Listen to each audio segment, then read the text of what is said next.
Hey, what's going on? It's Bill Burr, and it's time for the Thursday afternoon, just before Friday, Monday morning podcast. And I'm just checking in on you. What's going on? I am actually doing this podcast. I'm in the middle of a radio tour right now, and I have a 15-minute break, and I'm on my way to the fucking airport after that, and I have to buy Cleodio. I got to buy her some dog food, so my wife has something to feed you. Isn't that right, buddy? All right, get out of here. Go lay down, cutie.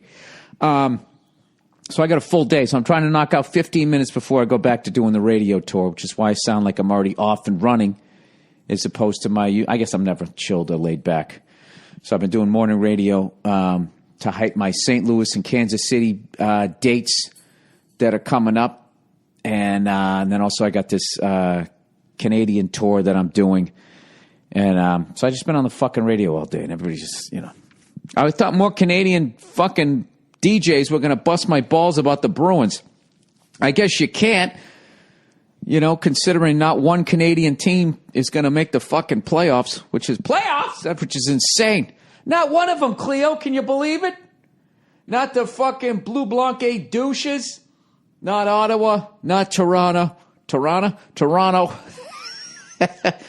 Not the fucking the Calgary Flames, the Edmonton Oilers, the Vancouver Canucks, or the Winnipeg Jets. I don't think that's good for hockey.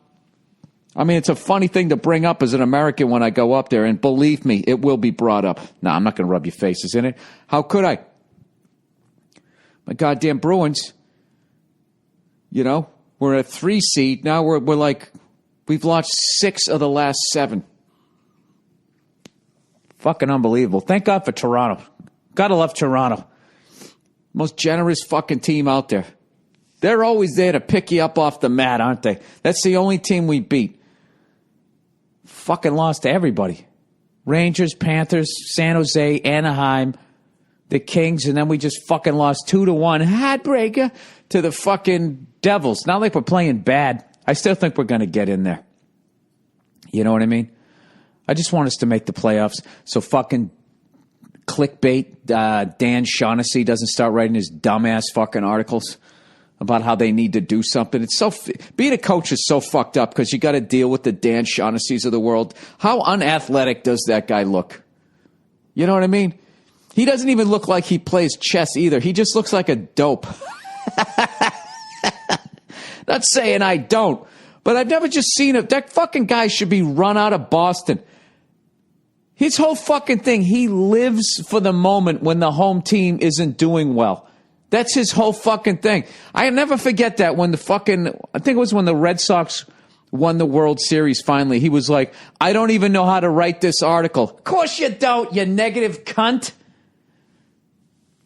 I bet if a fucking plane crashed into the stadium and killed the whole fucking home team, that article would be a breeze as you pretended to be sad. That guy drives me nuts. He should be writing for a New York newspaper. He shits on fucking Boston teams so much. So anyways, where the fuck am I? Cleo, for the love of God, are you allergic to your bed? It's all you do is itch now. Huh? Look at that face. That's stupid. My dog has such a classic pooch face. It's ridiculous. Is that what they call you, Cleo? Was that your nickname in high school? Old pooch face? Can you get over there and lay down and stop looking at me like I didn't take you out? Well, I didn't take you out. I let you down the stairs, but I also fed you. Hey! Get over there and lay down. Go on. The fucking thing doesn't even listen to me anymore. Go on. I shouldn't be yelling at my dog. My dog's a senior now. She's 8.5 years old, so she's officially a senior. So when I go and buy dog food, I gotta buy the advanced age shit, The same stuff they're feeding your fucking nana and your granddad or whatever the fuck, putting them in a fucking home. That's the worst. That's the fucking worst, man. At least according to every fucking movie or news report you see. It's just like, this is a wonderful facility. They're going to be listening to Mitch Miller the entire time they're here. All of our facilities are top-notch. They're going to be getting wonderful food. They are in great care. You can visit them whenever you want, right? And then the fucking second you drive away, You fucking put a hard hat on your grandmother and make her start doing some fucking yard work. Isn't that how it works? Trying to steal her pension? Or is this just all some Hollywood drama shit? I don't know. Like I said, so I'm going to have to tap out here and then come back in about, what the fuck is it? In like 9 minutes. I'm going to have to go back out to the fucking world of morning radio. I literally had one of these guys this morning. Cleo, get over there and lay down. You know what's weird about this dog? The thing won't shit unless I take it down the street, which is great. Is that what it is? You got to take a shit? Is that why you're staring at me? Is that what you're trying to communicate right now? Huh? Like someone who's still sound of mind but has lost the ability to speak? This is like a Metallica video. Cleo, can you stop fucking looking at me like that? I'm going to take you down the street, all right, buddy? I'm going to do it. This fucking thing is staring a hole through my head. I just left you outside for fucking 10 minutes. Why won't you go? All right. This is going to kill me. Okay. All right. Whatever. Well, I'm going to be talking to guys when my dog's taking a shit, evidently. So anyways, like these morning fucking radio guys are hilarious. They literally sit there and they go like, they'll just be talking to you. A couple of them, but like the classic guys, like just to, Cleo, get over there and lay down. Go on, get over there. Get over there. All right? I wish dogs understood. Just give me 5 minutes. Cleo, get the fuck over there. Lay down.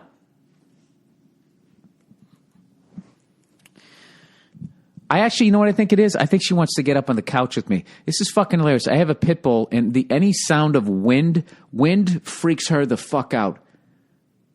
A Sasquatch could literally come into my house, and she'd be like, all right, let's fucking do this, okay? But if she hears a noise and she can't see where it's coming from, she just freaks the fuck out. Right now, I have the heat on. I think that's bugging her, and then all of a sudden, she becomes like this. She turns into like a chihuahua. You know, those dogs always look like they're fiending for something. Like, come on, man, just give me another hit, man. She starts getting that look. She starts like, she's not shaking yet, thank God. But anyways, a couple of these morning DJs with a classic, like they just like they call you up, be like, hey, Bill, how you doing? So-and-so from K whatever, blah, blah, blah, blah. Yeah, so listen, we're going to be talking here in about a minute. Coming out of this commercial, is there any subjects you want me to hit on? Anything you want me to steer you towards? Whatever I'm talking about, blah, blah, blah. And he's like, all right, we'll be on right at the end of this break. And then all of a sudden it just goes like, hey, it's the wild guy. Got Bill on the phone. Bill, what's going on? You know, so you're just like, dude, what happened to the guy I was just fucking talking to? Drive time is 8:18. If you're having a rough time, we got some laps coming your way. Coming to the local yuck fuck bar. We got Bill Burr on the line. Bill, what's been on your mind? I almost said it to the guy. Be like, dude, what happened to the guy I was just talking to 5 minutes ago? Other than that, the rest of them have been fine. I have no fucking idea what I'm doing here. But anyways, I'm ready to do this tour here going through Canada. And, I had those big shows last week. So I feel like I've been doing spots around town. I'm fucking ready to go. I'm going to be doing the treadmill. By the way, my home gym, the gym that I'm going to have at home, they're doing the floor. It's a 3-day process because I got the fucking, what's it called? It's called the lava finish or some shit. I know, stupid fucking name, but it looks sick, man. It's fucking, it's going to look shiny and clean. Exciting and new. Lift some weights and become a shredded, freckled cunt. He's Bill Burr. He's tired of looking like a sack of mashed potatoes. He's going to do some dips. Walk down the street shirtless and get sun poisoning. Yes, everything's coming. So today, all the gym shit is dropping off today, right? Which was so fucking funny. Of course, it's the day I'm going to leave. So it's coming UPS, and they're just like, basically, we're going to be there sometime between 3 a.m. and 12 midnight. Could you just try to be home? And of course, I'm not going to be here. So now I got to tell the lovely Nia, and I was just like, sweetie, what did you have planned tomorrow? And she's like, well, I was going to go to the show. I was like, cancel it. She got so fucking mad at me. It's like, I had all this stuff to do. It's like, it's one fucking day to have a free gym for the rest of your life.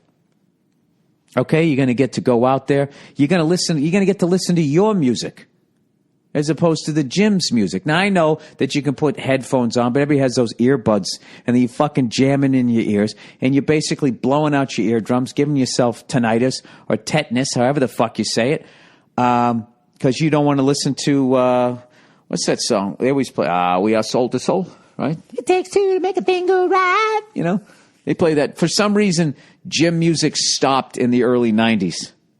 That girl is poison. They don't even play shit like that. They play, I don't want to fall in love. You know, like songs that you go, is that Bananarama? Who the fuck? I remember this song.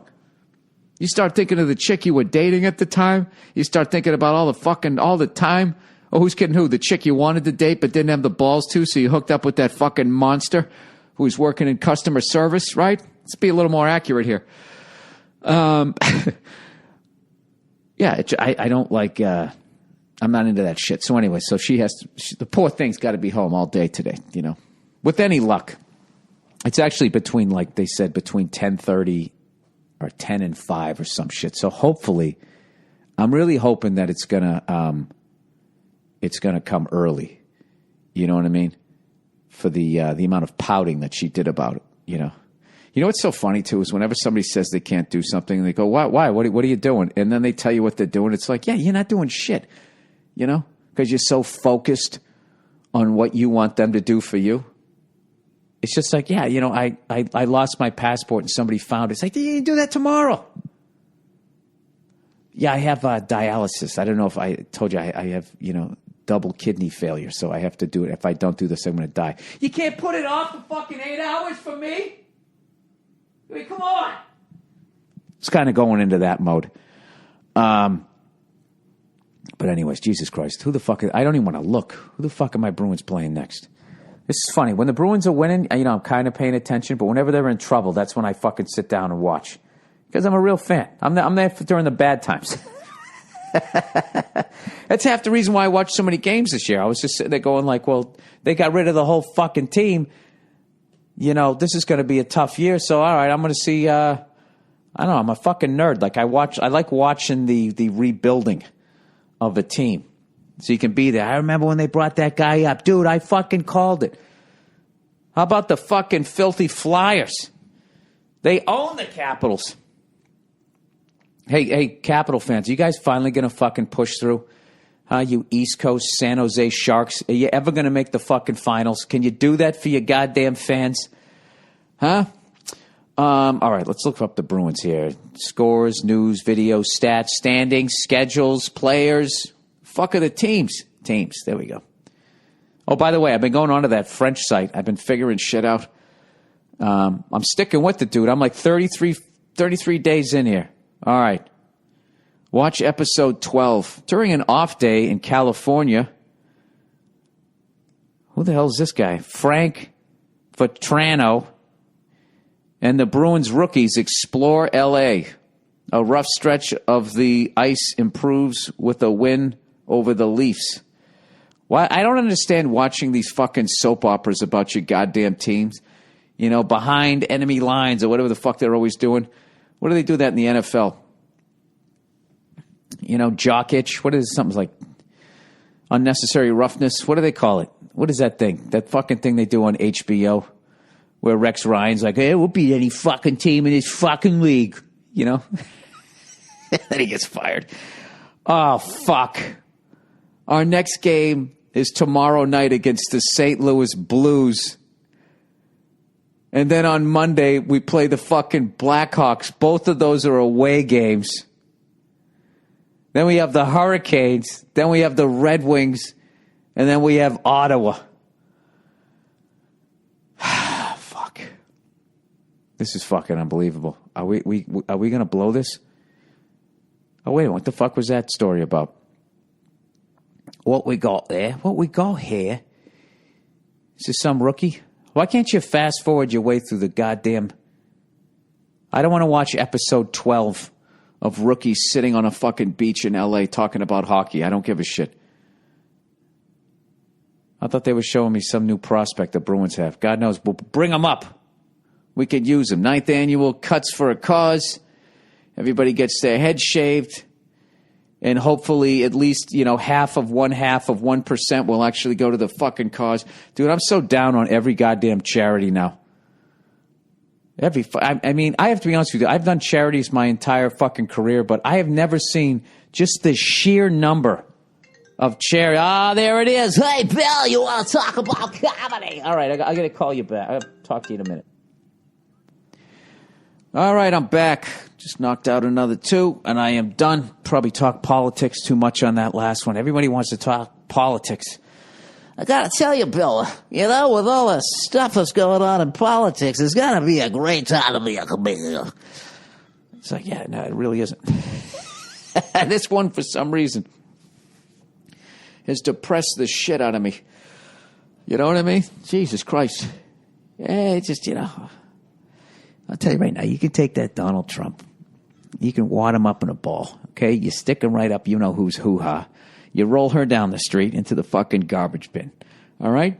And then you got to take Bernie Sanders, right? And you got to give him that gun that fucking Scarface had at the end of the fucking movie. And then you just got to send him in, You got to send him into one of those banker fucking meetings.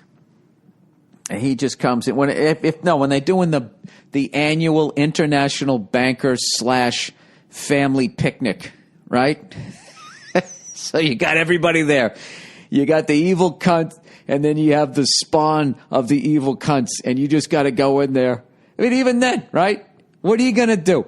Let's just say we buy into the fairy tale that everybody who's super fucking rich is fucking evil, and then regular people, we're fucking good people. We're then we'll have their level of power. Then we move up, and then we become them, right? And then, what's going to happen. You're going to have power. You're going to have influence. Here come the whores. Oh, here they come, right? Here come the whores. Here comes the temptation. There's the pile of gold you're supposed to be watching for everybody else. You could do the right thing, or you could go out and get yourself your fucking Bentley, your Lamborghini. You could stay with your wife, or you could start banging a 22-year-old Victoria's Secret model. Decisions, it becomes tough. And then it's like an earthquake when the earth splits, right? And your morals are on one side, and all the whores and the gold are on the other, and it's very hard. You got to jump over early. Jump over early, or you go too far down, and then it's just what can you do? You're caught up in it. You're fucking caught up in it, and that's when I actually feel lucky to be a balding redheaded fuck, because it really keeps me in check. It's so sad. Anyways, let me do a little fucking read here. When was the last time there was a balding redheaded fuck, of any influence? I think it's high time a balding redheaded fuck got a chance to drive the bus, huh? All right, here we go. Oh, our old friends here, Zip Recruiter. Hey, everybody, are you hiring? Are you? Oh, God bless you. Do you know where to post your job to find the best candidates? You don't? Well, posting your jobs in one place, you know what? Evidently, that isn't enough to find quality candidates. Not these days. If you want to find the perfect hire, you need to post your job on all the top job sites. Well, how the fuck can you do that? Well, now you can. All right? With ZipRecruiter.com, you can post your job to 100 plus job sites, including social media networks like the Facebook and the Twitter, all with a single click. That's how you know you're old, when you say right? The Twitter, the Facebook, the Instagram. These children are out of control, taking the Molly. Find candidates in any city or industry nationwide. Just post once and watch your qualified candidates roll in to Zip Recruiters. Easy to use interface. No juggling emails or calls to your office. Quickly scan candidates, rate them, and hire the right person fast. I don't like that person. They're fat and ugly. You keep that under wraps. You're not supposed to say that. You're supposed to say, hey, that person with the dead tooth, that I don't want to look at every day, at the end of the day, they are the best quality candidate, right? All who want to look at it say aye. All who want to fucking hire the hot chick with the titties, hey! Right? For she's a jolly good fellow. Find out today why ZipRecruiter has been used by over 800,000 businesses. And right now, my listeners can try ZipRecruiter for free going to ZipRecruiter.com/Burr. That's ZipRecruiter.com/Burr. ZipRecruiter.com/Burr. All right, that's it for the reads. That's it for the reads. Cleo, can you get over there and lay down, please, buddy? Can you get over there? Just get over there and lay down. Stop staring at me. Go on, get over there and lay down. Go on. Oh, for God's sakes. Yeah, step on my laptop with your cute web toes. Cleo, get over there. Go on. Oh, you're testing me today. Go on. It's a fucking bed. It's comfortable. You used to be a wolf and you had to sleep outside trying to find a spot that didn't have acorns underneath you? I tell you, this dog, its fucking thing has no respect. I thought I had to go to the bathroom. It doesn't, because I actually, during that radio interview, I went outside and she took a big dump in my backyard that I now have to go pick up with a plastic bag, because that's what a man does in 2016, right? So now I realize that she just wants to come up on the couch. She's all scared, right? You know what? I know there's so many fucking dog lovers out there right now that, nothing would make you feel better than if I fucking brought her up here. All right. Come on, Cleo. Come here. Come on, buddy. Come here. Dog trainer would be pissed right now. You gave in to her. All right. There you go. See that? Look at you. Snug like a bug in the rug. Now you're fine, right? All right.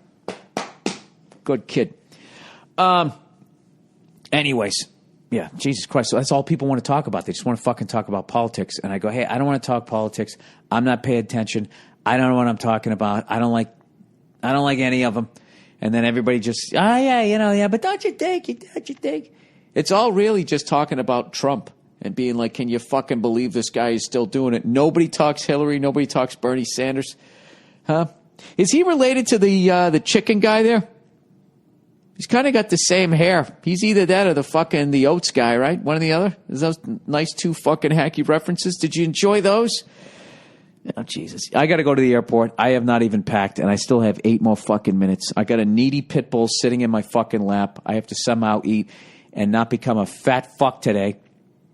You know what I think I'm going to do? I'm going to pack a lunch like a goddamn second grader. I'm going to make a peanut butter and jelly sandwich with some cheese and crackers and like an apple.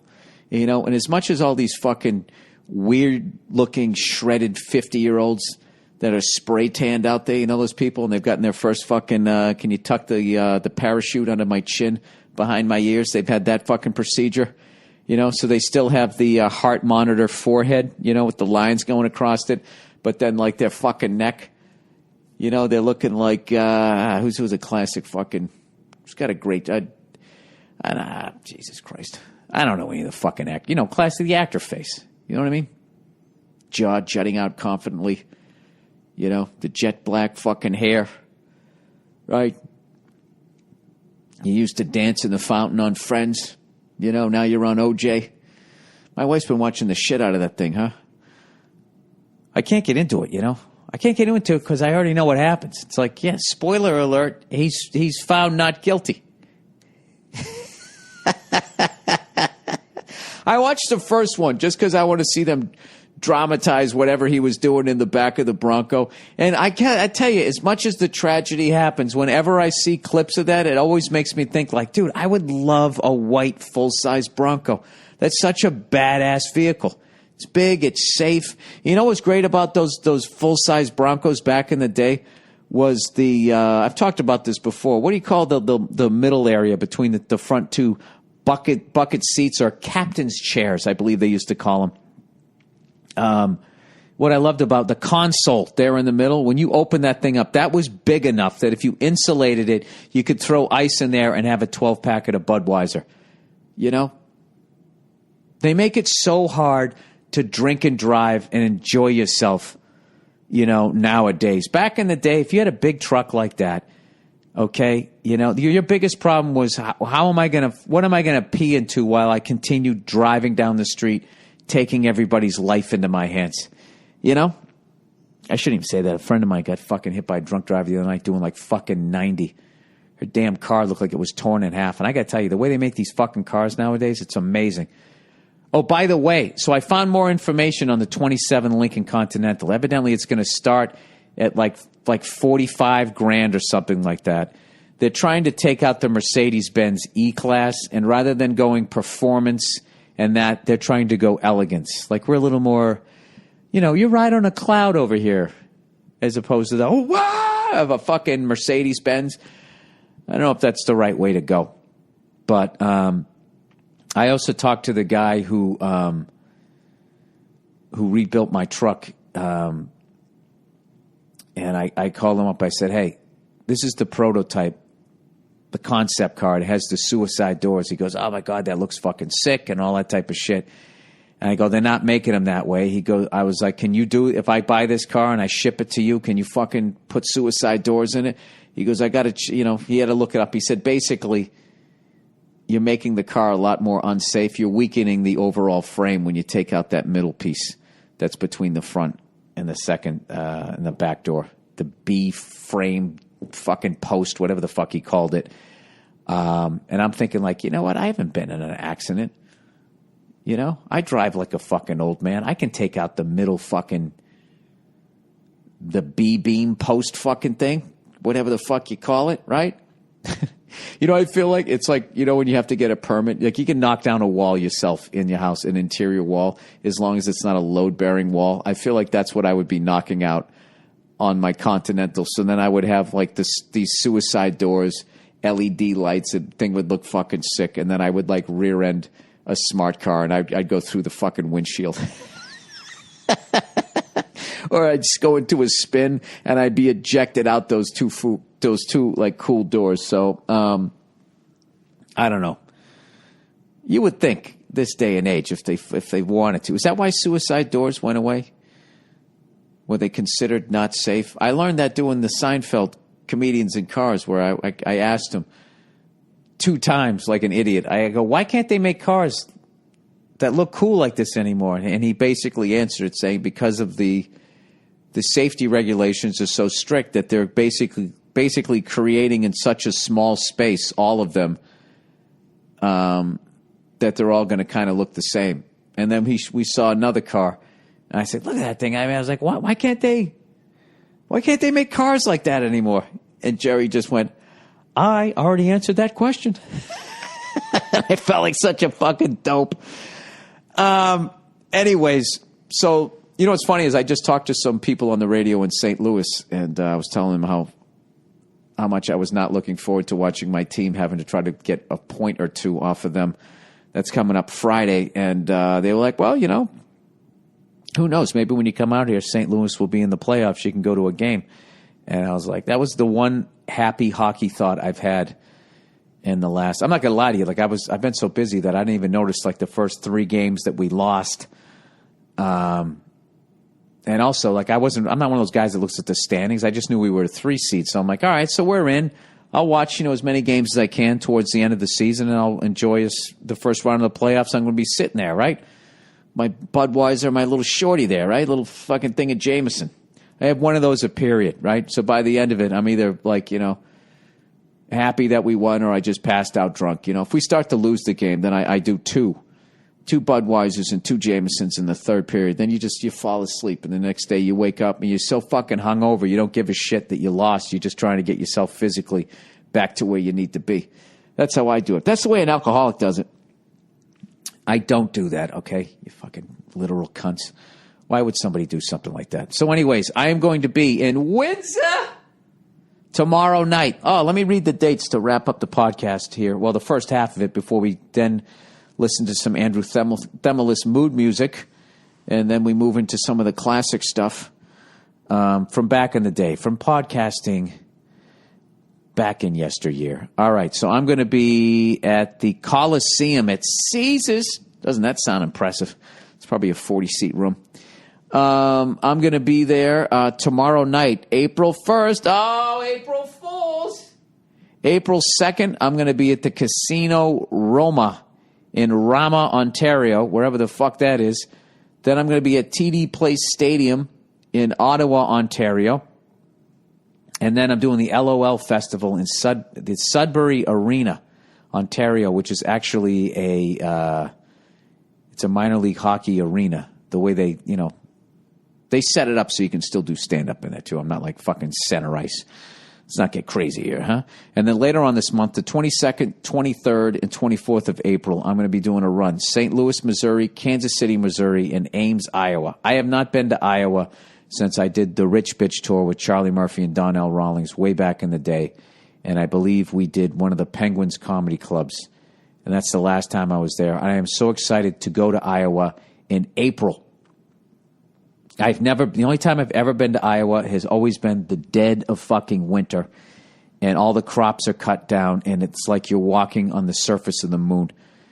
It's overcast and all of that. And I told you, for the longest time, I was like, how did Slipknot come from out here? Like, my idea, I should say, of what Iowa was.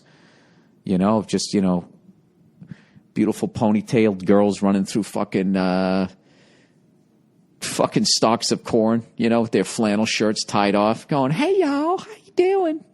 I'm just the girl next door. For some reason, they got a southern accent, apple pies in the window. Like, that's what I pictured. And then you get there, and you're like, oh, my God. Is this what Armageddon looks like? Going to fucking Iowa in the middle of January and February, I'm telling you, you've never seen anything like it. All the crops are cut down. The gray sky meets the barren earth. And you're like, I get it. I get Slipknot. I get meth. I understand madness. I get this. This is fucking insane. So I'm so excited to go there and actually see it when it's lush. And I watch like, wow, these people feed the country. I want to see that. All right? So anyways, looking forward to that. Anyway, so that is the podcast. Can I say anyways one more fucking time? That is the podcast. Thank you guys for listening. Have a wonderful weekend, you cunts, and I will talk to you on Monday. And thank you to everybody that's going to come out to the shows here in Canada. Okay? All right. I'll see you. Who's that big goon on Minnesota with that weird last name that has like 3 letter B's and an N in it or some shit? I don't fucking know. Anyways, let's plow ahead with the podcast. This is the Monday Morning Podcast for Monday, March 1st. The rent is due, and... yeah, I had a hell of a fucking weekend out there in Houston, Texas. I want to thank everybody who came out to the Improv, and I had great shows Friday night that led into Saturday night. And Saturday night, I think I might have had 2 of the best shows I've had in recent memory. They were just, everything sort of clicked. I was sitting in this restaurant, and this is how clean living I am, okay? It's right before 7. I'm having a salad with fucking a chicken breast in it, right? I got my laptop. I'm typing out this fucking script, finishing it up, drinking a glass of water, getting the shit out of the way. And I just remember, like, just having this feeling like this is what Tony Robbins does. That's how he has that fucking psycho, terminally happy fucking smile on his face, And... I don't know, I realized some shit in that moment. I brought it to stage. I started riffing. The whole fucking thing worked. And I recorded it. But the beautiful thing about the universe is when something great happens, something else has to balance it out. Like I get to see Peyton Manning fuck up the Super Bowl and thus make me feel vindicated. And then 2 weeks later, a crushing fucking overtime loss. It wasn't crushing because they used to beat us by they used to beat us like 7-1. All right? You got to admit, okay? You Canada fucks. Remember that back in the day? It was a joke. Our hockey was a joke. First of all, 90% of the people in the league were all from Canada. Granted, there were only 6 fucking teams, but still. And you guys used to crush us, and now we're breathing down your neck. And you better enjoy that gold medal because I got a feeling that's the last one you're going to be fucking having for a while. How you like that, huh? You wait till fucking next year, buddy. Huh? Can you guys handle that shit talking? All right. Anyways, so... twice this weekend, I had incidents with people in the crowd. And both of them were women. And I'm the first to tell you that I do have fucking issues with women. But the first night, I was on stage, and there was this woman right down, I don't know if it's stage left or stage right. From where I'm fucking at, it's stage left. All right? So I think that's the proper terminology. Why the fuck do you guys need to know stage left, stage right? You're in the crowd, you know? I go down to Midas. Do I need to know what fucking wrench they're going to use? I don't need. Okay, so it's stage left, all right? I'm looking down, and this fucking girl, she's talking. Continue on with my jokes. I look down. She's still talking. So finally I say, hey there, sweet tits. Why don't you, what's the problem? What are you talking about? And then she does the usual, you know. I wouldn't say she was attractive. If she was from a small town, she'd be a hottie, you know, just out of percentages. But, so she did the usual, like, what? I have no idea what the fuck I'm doing.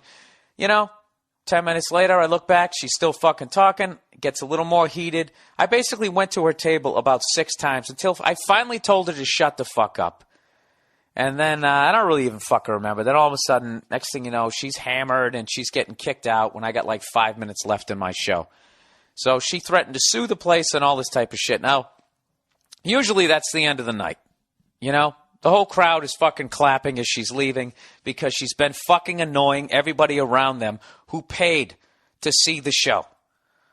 All right? So usually that's the end of it. But you know what this psycho did? She actually sent a letter to the Improv, and she tried to pretend that she wasn't herself. She tried to pretend that she was an impartial member of the audience who completely agreed with her and thought that I was a fucking idiot. So I want to read you a little bit of this fucking letter here. To whom it may concern, I attended Bill Burr's first show on Friday, the 26th, and was utterly appalled by his performance. I love comedy. Oh, this is what you always have to do. Whenever you bitch, and you're not there in person, so they can't see what a radiant human being you are, you have to then, after you state your bitch, you then have to fucking show how easygoing you are as a human being. So anyway, she saw my show. She was utterly appalled by my performance. And then she goes, I love comedy.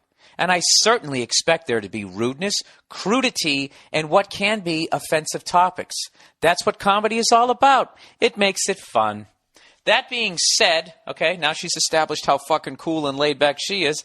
Back to trashing old fucking howdy doody here. She goes, that being said, Bill Burr took it way too far, and he was quite unprofessional to say the least. While initially there was indeed quite a lot to laugh at. Yeah, that was the part where you were sober, you fucking lightweight. That was the beginning of the show when you weren't fucking on your 9th fucking drink. And you were actually paying attention to the show. So, yeah, initially, there was indeed quite a lot to laugh at. I like how this person's trying to write as if it's medieval times. And I should be, like, fucking holding this thing like a goddamn scroll. I know that isn't medieval-ish, but she's doing that biblical thing where she's using extra fucking words to try to sound intelligent. Well, initially, there was indeed quite a lot to laugh at. Instead of being, at first, he was funny. Anyways, the show ended up being a complete disappointment. Okay, this is her complaint here. For at least 30 minutes, he blasphemed God and the name of Jesus Christ. He outright degraded the Catholic religion. All right, now that's complete bullshit. I only blasphemed God, the name of Jesus Christ, and the Catholic religion for about 7 minutes. 30 minutes? What am I, fucking George Carlin? I can't talk about anything but 30 minutes. Maybe you weren't so fucking hammered, you dumb cunt.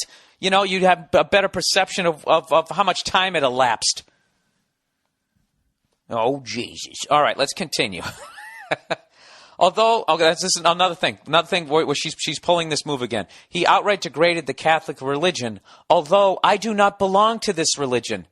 So now you're supposed to be like, wow, she's not even part of that religion, and even she found it offensive. Have you guys picked up on that on YouTube at all?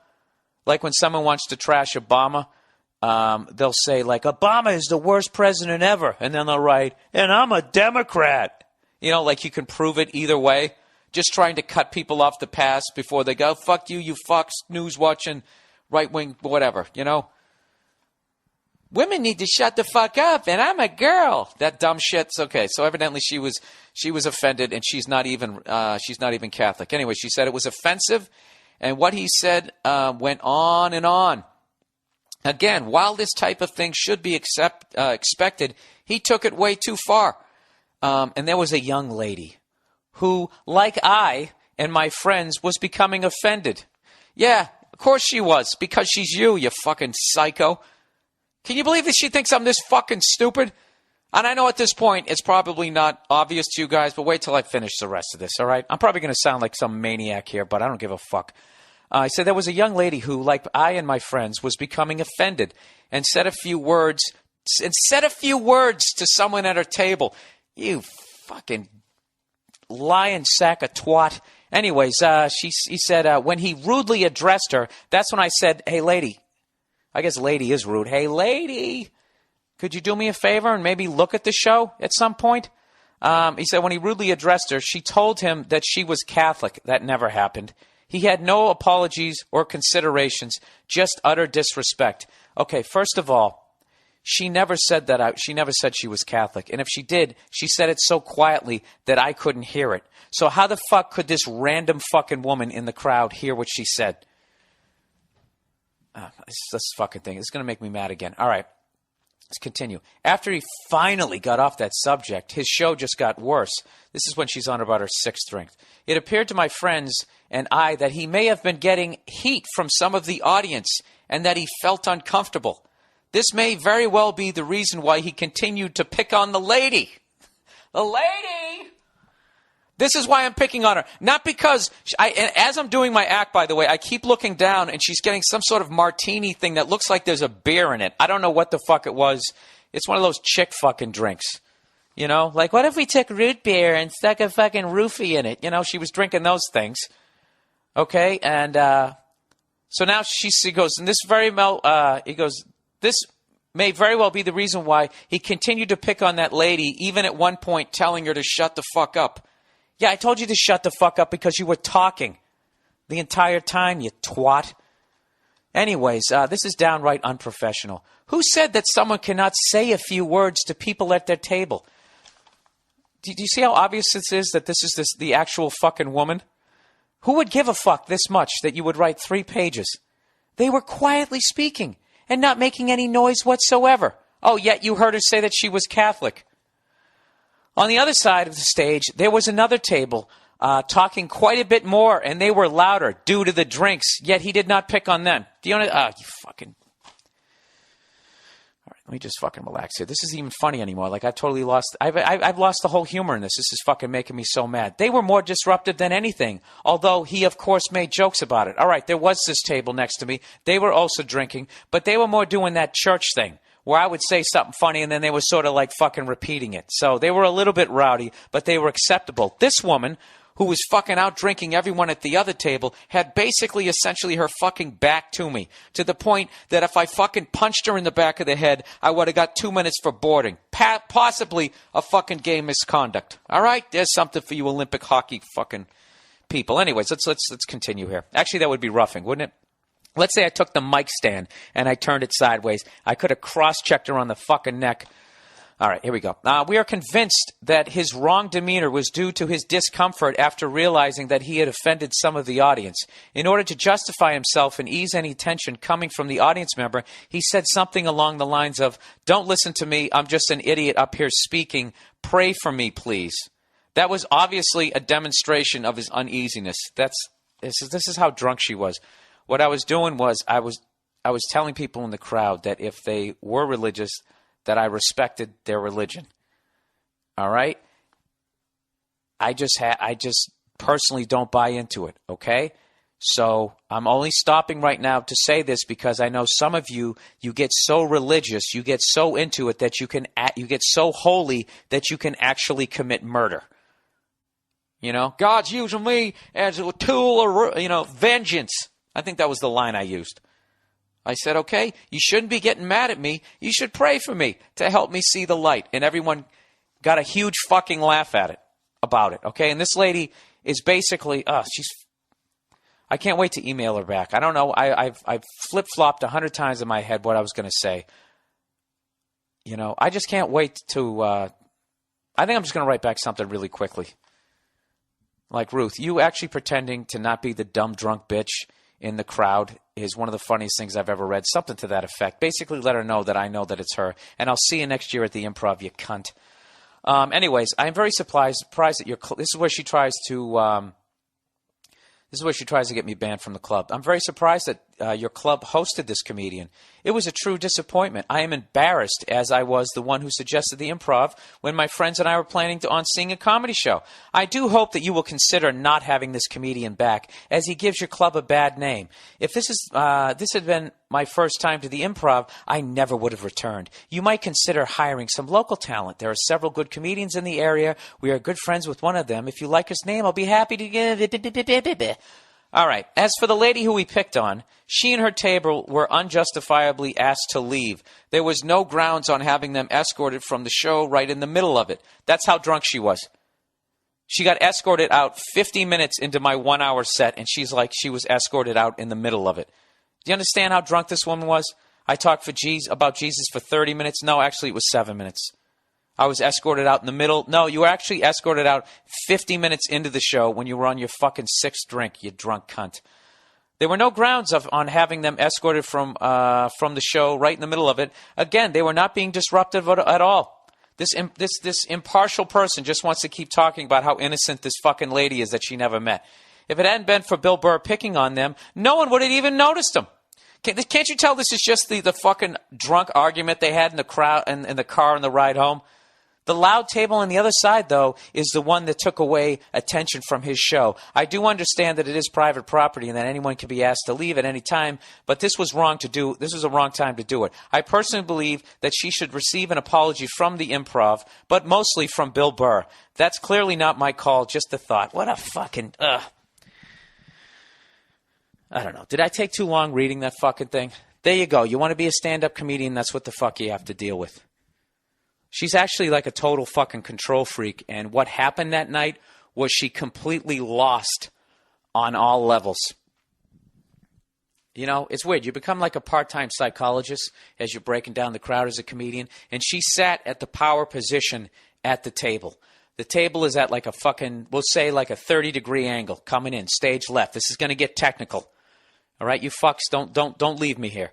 She didn't sit at like the chair furthest away. If you sit furthest away, everybody you're at the table with has the back of their head to you. So then when you want to fucking talk, it's a difficult time.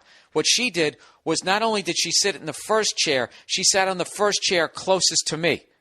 So all she had to do was turn around. She had the whole fucking table's attention. And when she stood up, when she went to leave, her whole table stood up like a bunch of fucking minions. You know, like you remember that dude who used to carry the fucking umbrella for Puffy? That's how they all got up. It was pathetic. And people like that surround themselves with fucking weak people like that, because any normal person, you know, think about that. All you guys listening right now, if your buddy was being a drunk fucking asshole and got booted from the club, would you get up and leave? Immediately stand up like the fucking general just got up? I mean, I guess maybe you would, because you'd be, well, okay, he's drunk. Maybe he's going to go fucking walk out and pee on a cop or something, I guess maybe. I don't know. Anyways, before I email her back, what do you guys think I should write back? And come up with something clever other than calling her a cunt like I did.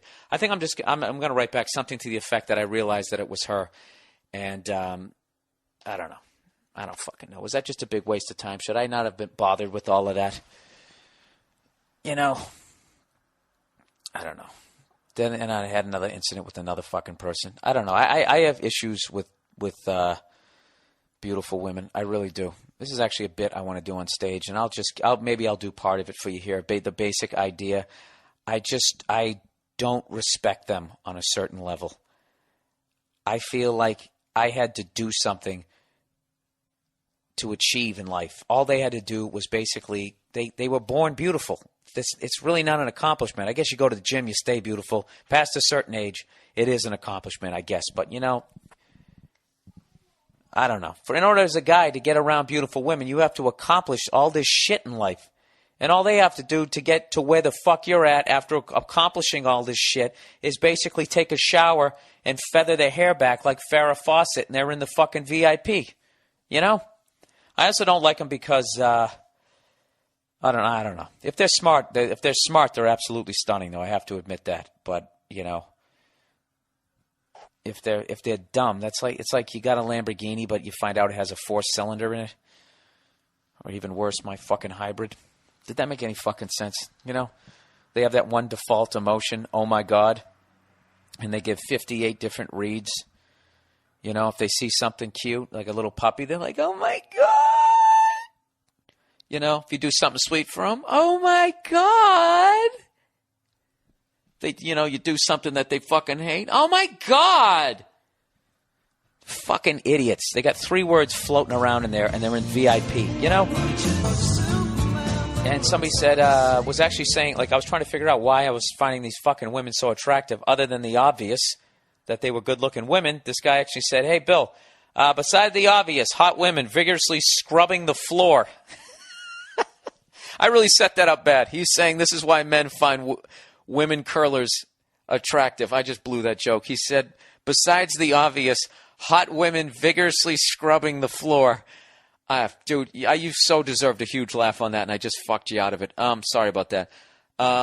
Anyways, he says, I have figured out why we love watching this so much. When they release that stone, the way they let it slide out of their hand is reminiscent of the way a skillful woman releases your cock after delivering a massive hand job. First of all, I hope you're a surfer, because that's the only reason why I'm totally massive hand job, bro.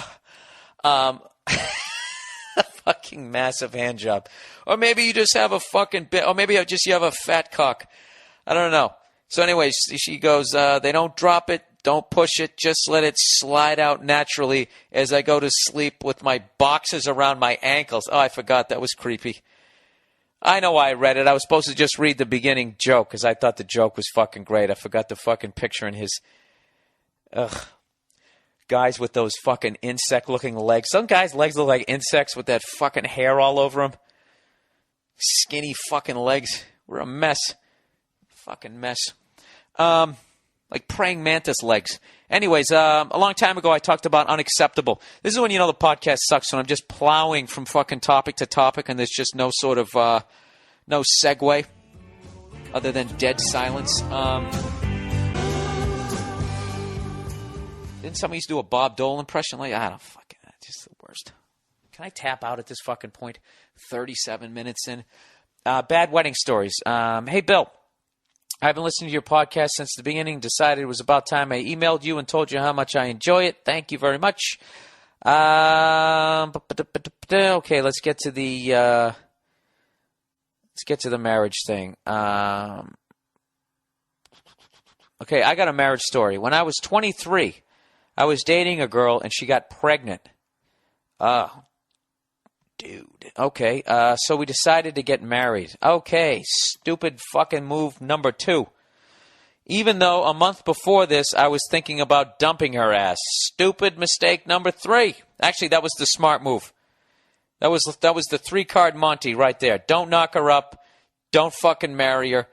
Wait, knock her up, marry her, dump her ass. You know, which one had the marble? You fucked up.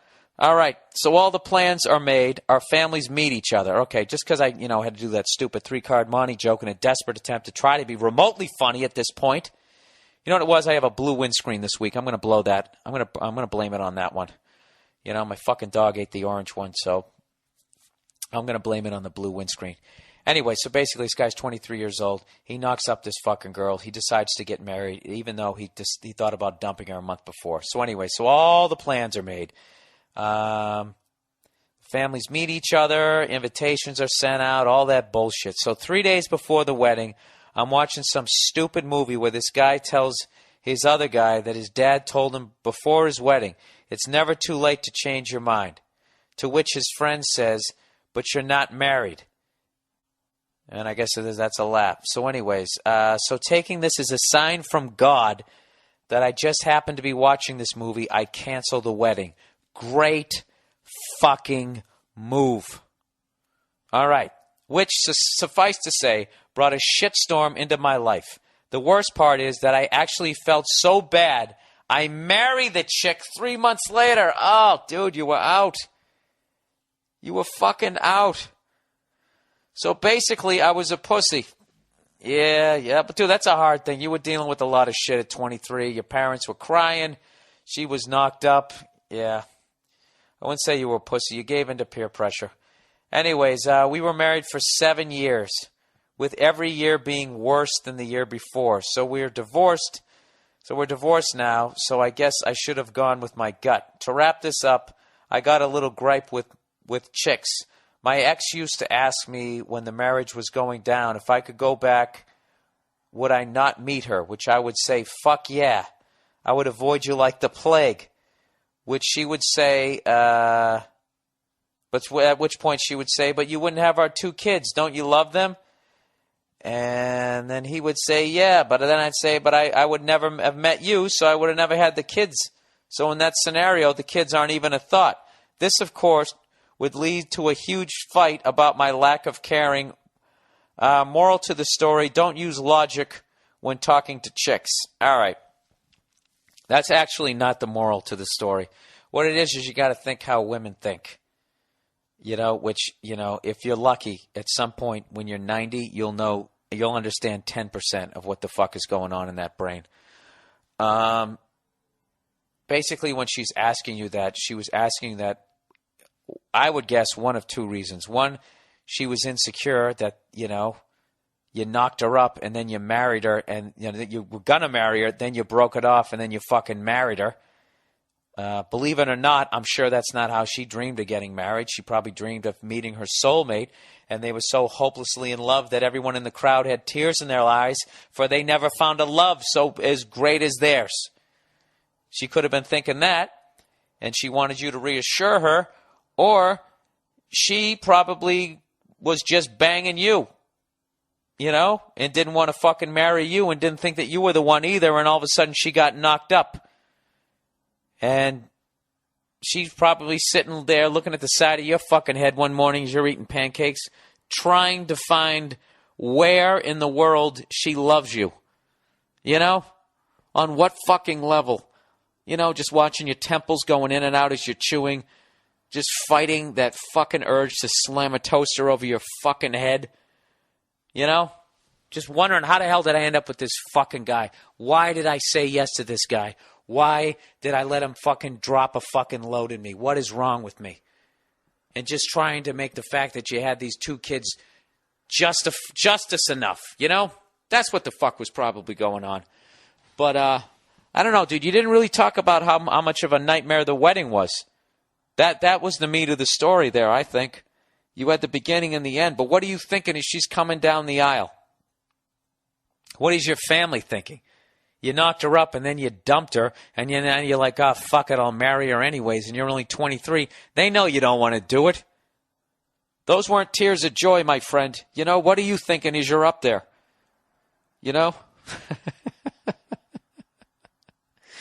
Was your cummerbund like wringing wet with flop sweat as you were standing up? I can't imagine that.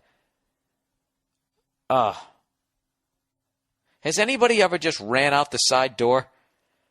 Because I can definitely see, like, oh my God, I don't know what to say. How do I get out of this shit? And then just in a panic when they start, and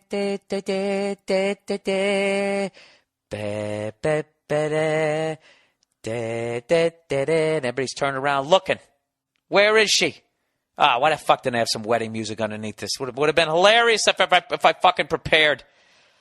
You're looking for the bitch. Where the fuck is she? And then she comes around the corner, and you're trying to make yourself love her. And she comes around the corner, and you just see that fucking face.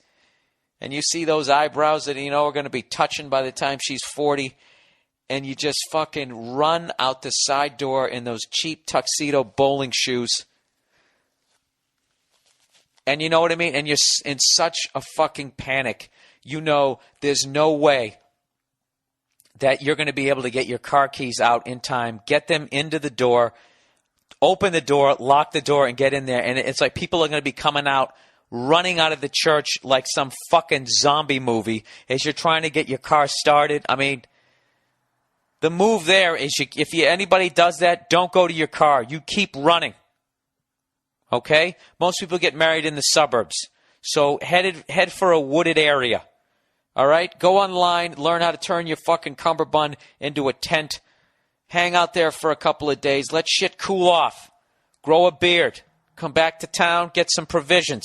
At that point, you'll be so fucking filthy, you're just another homeless guy wearing a suit. You know what I mean? Just let her forget all about you. Then maybe they'll think that you're mentally ill. And then, one day you just show up on your mother's front steps and she faints. Her dad catches you and punches you in the face because he's a former Marine. You know, haven't we all seen this movie? I'm trying to say, run out the fucking door. Run out the fucking door if you're in that situation. If you're in that situation. All right, Bill, long-time listener, first-time writer. I got a wedding story to tell you. I'm 23 years old. Another 23-year-old. Here's one for you. Don't go to a wedding or get married at 23. They all seem to have bad stories. I've been to a few weddings, and let me start by saying in this story, it wasn't actually a wedding I witnessed. It was a Wiccan hand fastening. Okay, now for those of you not familiar with the Wiccan religion, I just want to state at this point, neither am I. I can't remember if that's the one that actually has all those pagan symbols that, the Catholic Church then said that they were devil signs, according to the fucking Rosetta Stone or whatever that fucking movie was. I read the book too. What the fuck was the name of that? Da Vinci Code. Whatever. It was called a Wiccan hand fastening. And I know that because my sister didn't invite people to her wedding, she invited them to her hand fastening. That's why he knew it was a Wiccan hand fastening and not a wedding. Because she said, I'd like to invite you to my hand fastening. Jesus Christ. He said, if you're 41 and you still don't know what a hand fastening is, congratulations. Thank you, because I didn't. So anyways, he goes, I'm 17 at the time. My sister's 23 or 24. We both still lived with our parents. Her boyfriend, an unemployed alcoholic living off money his mom left him when she died. Huh? There you go, ladies. There you go. You don't have to settle for less when there's guys like him out there. The fuck am I? Why didn't I make this type bigger? Jesus, what a flop this podcast is. So anyways, so this fucking alcoholic was over for dinner one night. He tapped his fork on the glass a few times to get everyone's attention. We were 3 feet from him. And immediately my stomach knotted up because I knew this moron was about to say something stupid. I gotta admit, you guys are fucking funny writers, man. Some really talented people listen to this fucking podcast. You guys write better than I do. Anyways, basically, he announced his engagement to my sister in front of my mom and dad, pulled out 2 onyx rings, and they put them on each other's middle fingers. You know, I went to the Onyx strip club in Houston last night. How funny is that? Anyways, it was dead silent, and the look of repressed horror on my mom's face was unmistakable. It was so awkward, so I just started clapping, going, yay, quietly, because nobody else joined in. Oh, that's great. Is that your role in the family? You're the person who always tries to make it better? Ah, God bless you. Anyways, it was just dead silence and my sister and her boyfriend kissing each other like everything was fine. A few months later, I found out they were financing those rings and going into payments on them every week. My sister's collecting child support, and neither of them have a job, and they are financing onyx hand-fastening rings. Jesus Christ. Jesus Christ. I can't believe there's more to this story. All right, here we go. Fucking knee-deep. I got to go the rest of the way. All right, anyway, so it finally gets to their hand-fastening day, and they're doing the ceremony right on Newport Beach. It's in the middle of the day on Sunday in the summer. They didn't reserve a piece of beach or anything. They just showed up and go, hey, let's have the wedding here. The family we had, I got to sit close to the damn screen. I can't read anymore. The family we have near the beach mostly all showed up. Oh, the people who live near the beach mostly showed all up. There were about 30 or 40 of us. None of us are dressed in beach clothes. Half of them are in suits and dresses. There are no chairs. There's not even an altar. Everybody's just standing around hot and they can't sit down because there's no chairs and they don't want to ruin their clothes. My sister shows up in an all-black gown with a veil. The boyfriend is wearing like a tux with his face painted like one of the Misfits, kind of like a skeleton face. Jesus Christ. It sounds like the episode of The Office. Anyways, they don't do any traditional wedding stuff. They just go right up front of the crowd with their Wiccan priest or whatever. The Wiccan priest is basically just a friend of theirs. He reads a bunch of stuff from a book in some other language. My sister and the boyfriend are responding in some other language. Nobody has any idea what's going on. Then all of a sudden the boyfriend pulls out this crazy-looking knife with a what? A hilt? I don't even know what that is. Uses it to cut my sister's veil. Then pokes the end of it into his finger until he's bleeding. He sticks the knife into the sand and wraps his bloody hand around my sister's neck while they kiss.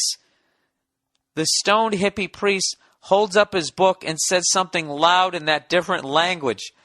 I assume it was the equivalent of, I now pronounce you husband and wife. I'm sure being a comedian, you've heard the sound of 50 people gasping simultaneously. Family members in suits and dresses are just walking away at this point. A lifeguard saw what the boyfriend did with the knife, called a cop, and the day ended prematurely with him getting cuffed and driven away in a police cruiser. Jesus Christ. Anyways, thanks for the podcast. I really enjoy it. Jesus Christ. How about a fucking round of applause for that story? All right. I think I have to read up on the Wiccan religion.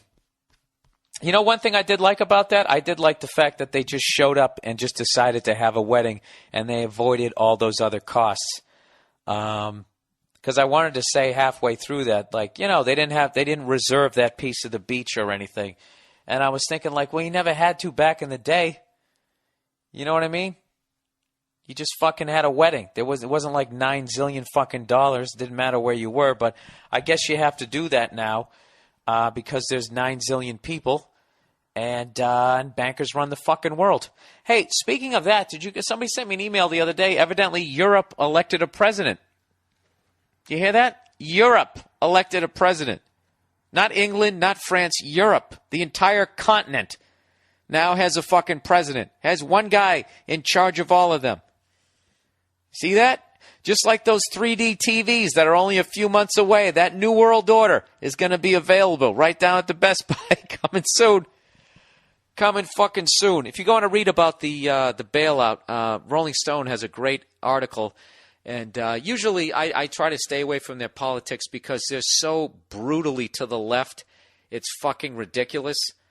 You know, they never trash Democrats, or when they do, it's so like light hand. They're just doing it just because they trashed Republicans so bad. They're trying to show that they're fair and balanced, like those other fucking maniacs.